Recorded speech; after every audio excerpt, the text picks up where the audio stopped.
এক শতাব্দীর অন্ত অশ্রুসিক্ত নয়নে শেষ বিদায় জানানো হল প্রয়াত আব্দুস শুকুর সাহেবকে।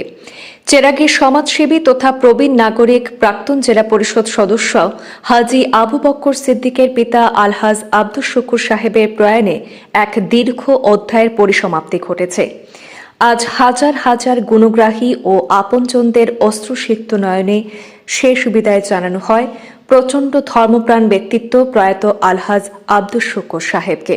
পূর্বাঞ্চল প্রতিদিন মিডিয়া অ্যান্ড এন্টারটেইনমেন্ট প্রাইভেট লিমিটেডের স্বত্বাধিকারী রেজাউল করিমের কাকা আলহাজ আব্দুস শুকুর সাহেবের বিদায় পর্বে সমাজের বিভিন্ন স্তরের মানুষের ভিড়ের সৃষ্টি হয়।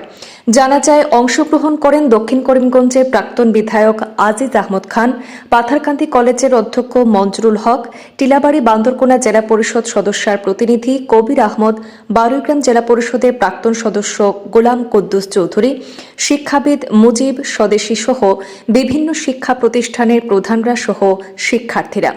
উপস্থিত ছিলেন সেন্ট্রাল পাবলিক স্কুলের ছাত্র ও শিক্ষকরা, আসিমিয়া আলিয়া মাদ্রাসার অধ্যক্ষ মাওলানা আবু মোহাম্মদ সুফিয়ান, পূর্বাঞ্চল প্রতিদিন পরিবারের প্রতিনিধি হয়ে উপস্থিত ছিলেন আমিরুল আলম সিদ্দিকী ফাহিম সহ প্রমুখ বিশিষ্ট ব্যক্তিত্বরা।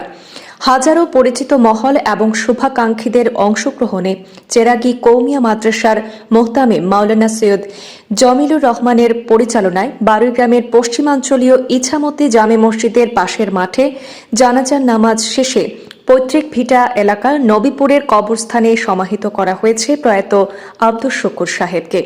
তার এই আকস্মিক প্রয়াণে শোক প্রকাশ করে শোক সন্তপ্ত পরিবারবর্গকে সমবেদনা জানানোর পাশাপাশি প্রয়াতের রুহের মাগফিরাত কামনা করেছেন সমাজের বিভিন্ন শ্রেণী পেশার মানুষজন।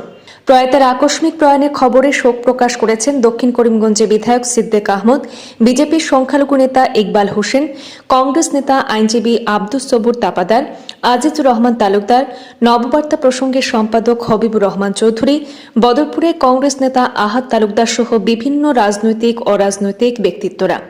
দেখে নেব সেই শোকাবহ মুহূর্তের কিছু দৃশ্য।